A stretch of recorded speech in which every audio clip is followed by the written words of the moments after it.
Assalamualaikum warahmatullahi wabarakatuh dan salam sejahtera. Pada hari ini saya akan menyampaikan hasil kajian kami yang bertajuk Pengaruh Tulisan Jawi dan Jenama Melayu terhadap Pembelian Produk Makanan. Kajian ini telah dijalankan seramai 3 orang, iaitu saya, Puan Dorah binti Muhammad Darul, bersama sahabat saya, Puan Nur Hashimah binti Kasim, dan Dr. Diki Wiwitan Toto Ngadiman. Kami merupakan pengkaji dari Politeknik Kota Kinabalu, Sabah. Seperti yang kita sedia maklum, tulisan Jawi mempunyai pengaruh yang besar dalam masyarakat Melayu. Namun, menjelang penghujung abad ke-20, tulisan Jawi mulai pudar kerana secara beransur-ansur digantikan dengan tulisan Rumi yang mempunyai pengaruh yang sangat kuat daripada Barat.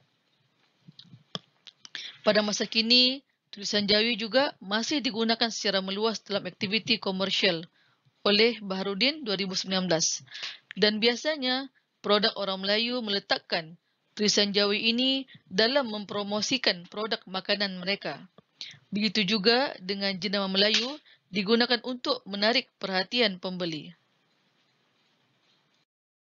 Produk yang mempunyai tulisan Jawi dan jenama Melayu dianggap produk yang baik, halal dan produk Melayu. Namun begitu, tulisan Jawi dan jenama Melayu telah disalahguna untuk menarik perhatian pembeli. Perkara ini telah disiarkan dalam banyak media tempatan seperti Sinar Harian. Jika tiada sijil halal, jangan salah guna tulisan. 22 Ogos 2011. Objektif kajian ini dijalankan untuk menentukan pengaruh tulisan Jawi dan jenama Melayu terhadap pembelian produk makanan. Ini disebabkan generasi muda masa kini tidak lagi fasih dalam sastra Jawi berbanding zaman dahulu, di mana semua orang celik Jawi tanpa mengira kategori umur mereka. Ini berikutan kurangnya kesedaran untuk memelihara tulisan Jawi sebagai salah satu warisan dan identiti Melayu. Oleh Ibrahim 2015. Kajian ini merupakan kajian kuantitatif yang dijalankan dalam bentuk tinjauan. Sampel kajian terdiri daripada orang awam Muslim. Data kajian diperoleh daripada soal selidik yang diedarkan menggunakan teknik persampelan rawak mudah. Soal selidik dipecahkan kepada 4 bahagian, iaitu demografi, pengaruh tulisan Jawi, pengaruh jenama Melayu dan gelagat pembelian produk makanan.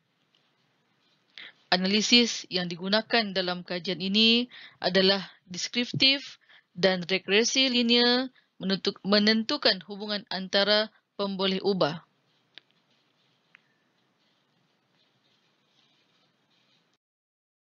Hasil analisis kajian ini adalah pengaruh tulisan Jawi dan jenama Melayu terhadap pembelian produk makanan.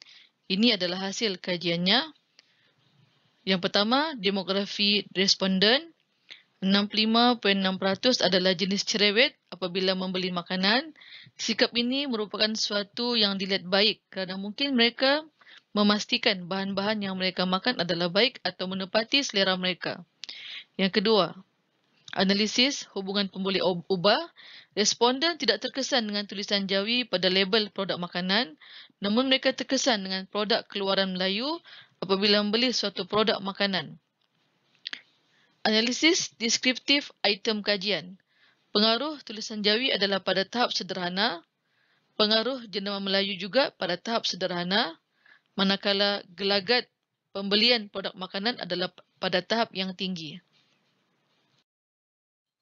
Kesimpulan kajian ini, yang pertama, label pada pembungkusan makanan adalah penting untuk menjelaskan kandungan dan pengeluar produk tersebut kepada pengguna, khususnya kepada pengguna Islam, oleh Syafi'i 2019, dan ianya boleh mempengaruhi keputusan pembelian oleh Mula dan Zolnoki 2010. Yang kedua, tulisan Jawi pada produk makanan tidak mempengaruhi pembelian. Namun, produk jenama Melayu pada pembungkusan dapat mempengaruhi pengguna Islam terhadap pembelian produk makanan. Yang ketiga, wujudnya kesedaran tentang cara pemilihan produk makanan dalam kalangan pelajar yang bukan semestinya berdasarkan kepada pembungkusan atau tulisan Jawi semata, yang kini banyak juga tulisan Jawi digunakan pada produk bukan keluaran Melayu. Yang keempat, pihak kerajaan seperti JAKIM, Muhammad Saleh 2010, Halim dan Afifi 2018 perlu memberi pendidikan lebih terperinci dalam cara pemilihan produk makanan secara lebih jelas, di samping menjalankan tindakan kepada pengusaha yang menipu dalam melabel produk makanan mereka.